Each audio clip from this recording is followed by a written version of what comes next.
It's John and Rachel and Jocelyn Fitzgerald. And John's coming in. Doctor. But it's sort of like, yes, Dr. Jocelyn. It's sort of like a woman, ladies' night kind of thing, because I have monopolized all of Jocelyn's time. But we are truly, truly honored. You know, we get to talk to so many great people. But Jocelyn is here because she's carrying on the Women Who Rock, tradition of coming on and talking about the fact that it's less than a month away. But when we said to Melinda, 2 weeks ago, hey, who are some other folks that we can talk to about Women Who Rock? She said, oh, the doctor who we're honoring for all of her great work, and never knowing, like, she's this phenomenon. She's young, she is smart, and she is leading our city in women's health. So thank you so much for being here. Thank you for having me. Yeah. This is a dream. Oh, please. Well, so let's tease everything. First of all, you're from Pittsburgh. You were born in McGee, and now you work there. Yeah. Kind of, and I'm then a seventh generation Pittsburgher. How about the seventh Love generation? that. And I don't think most people know that Pittsburgh is the #1 place in the world for women's health and women's health research. Like, we always want to be #1 in everything, never number 2. But so I don't take pride in the fact that we are #1. How did we get to be #1? That's a good question. Yeah. I think the way a lot of people, it's like Bezos came up with an idea before everyone else. Like, we kind of did the same thing. Like, McGee Women's Research Institute was founded just even before the NIH, the National Institutes of Health, had the idea, like, we need to have an office dedicated to women's disease. MWRI was already doing it here in Pittsburgh. Right. And so they were just ahead of the curve, and when you invest in something up front and you work hard at it and continue to invest over time, you see a lot of returns, and they did, and they continue to grow. And don't call it luck. It was the fact that they persevered. Yeah, and a very focused mission, and good science they were very focused on, but also like the community involvement. I think I can't speak for, I wasn't there. I was like, but the fact that it was, I was 7 years old when we had a women's health institute, even before, the fact that I was only 7, I don't know. It just hasn't been that long. Sure. That's right. say. It's only been 30 years that we've had these offices of women's health research, and that we all sort of decided to really care about this. Right.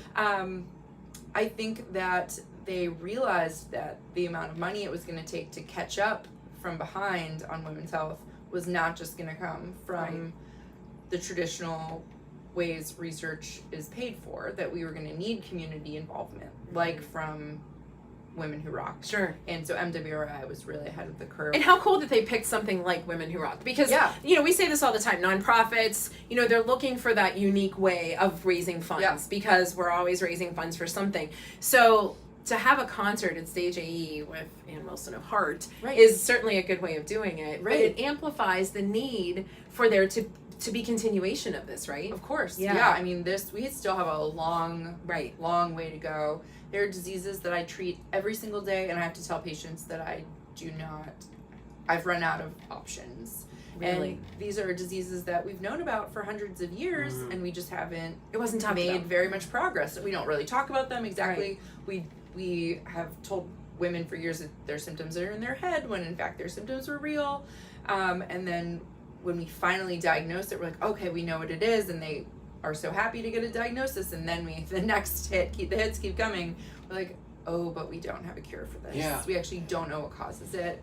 You talked about the radio a little bit about most research was based on a 180-pound man, right? Because they didn't even have any drug research of what the reactions were or anything like that, and how they react, how your body reacted, the pathophysiology of it all was in fact based on men. All based on men. All the drugs. Should I leave? Should I leave right now? We were waiting. You're good. No, it's great. I love that men have a lot of answers, but we do need them too. We can't just leave women out of research trials. Right. And there's so many blockbuster drugs where women weren't allowed in the trials, and the reason that they said that is because of their hormone fluctuations. Their hormones were too hard to control for, so they were really left out. And now the sort of second coming of that is pregnant patients. We saw that with the COVID vaccine, where they were going to leave. Often patients who are pregnant are left out of clinical trials because of the fear around, what will the effect be on the pregnancy. But we know more and more that also is a sort of discriminatory practice, because we need to know if we can keep pregnant patients safe with the medications that we're trying, they deserve, Agreed, clinical yeah. trials too. So it's very interesting, and we need like dedicated offices to do it the right way. I think you're an interesting clinician in that just the short time you've been So here, interesting.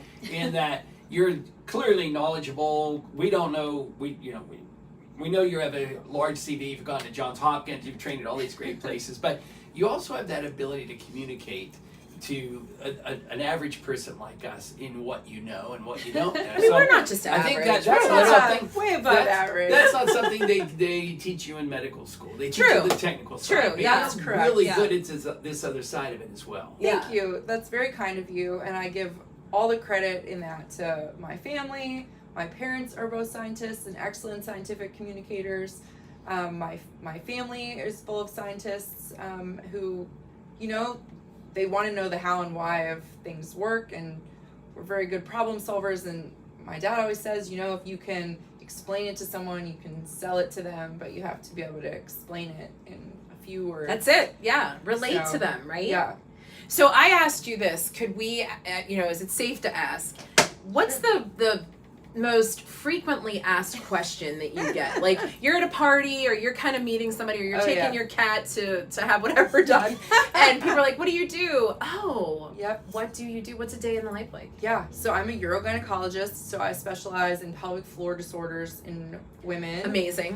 Which is great. A lot of people are like, what's the pelvic floor? I'm like, well, it's this bowl of muscle that holds your bladder, vagina, uterus, and rectum So together. much. So much stuff. It holds that so all much. has to go in and out on, when you give it permission to. Right. So it has so many functions that you don't even know it's performing for you all day long. No one should ever take their pelvic floor for granted, because it's the reason we're all not sitting here in diapers. So it does a lot Right. of hard work for us all Right. day long, but sometimes it does not function appropriately. And there are patients in diapers, or things fall out from damage from childbirth, or other diseases, or other connective tissue disorders, or chronic cough, or I don't know, some other things. Sure.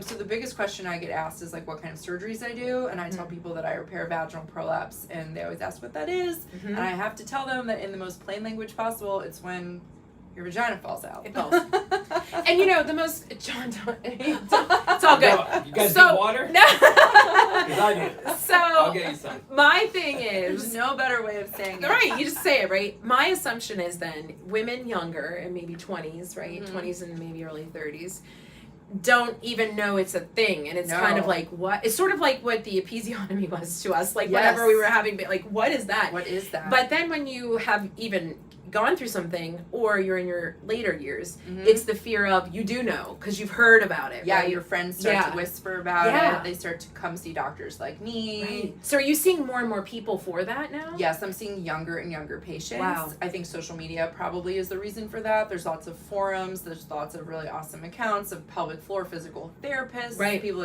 Physical therapists that specialize in pelvic floor function.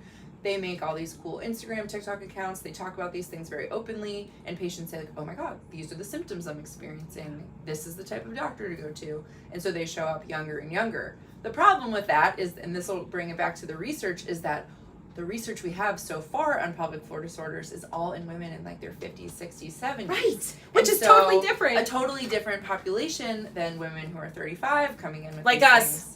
Yeah, exactly. We have to go back on the radio. Tell everybody where they can find you. Oh yeah. You. You're welcome to follow me on X or Twitter at jfitzgeraldmd and Instagram at jfitzgeraldmd. How about we just finally followed her? We're jagoffs because she was following us and we didn't. I'm so That's mad okay. because Yeah. I don't know how that's I follow thing. tons of Pittsburgh accounts. I like to Wow. know what's happening. We are so grateful that you are here. I'm We so can't wait. We get grateful. to talk to her again. Please listen in on Q92.9. But if Get you have your tickets questions, to yeah, Women Who get your Rock. tickets Yeah. October 21st. It's really so much fun. so much fun. There's only general admission left.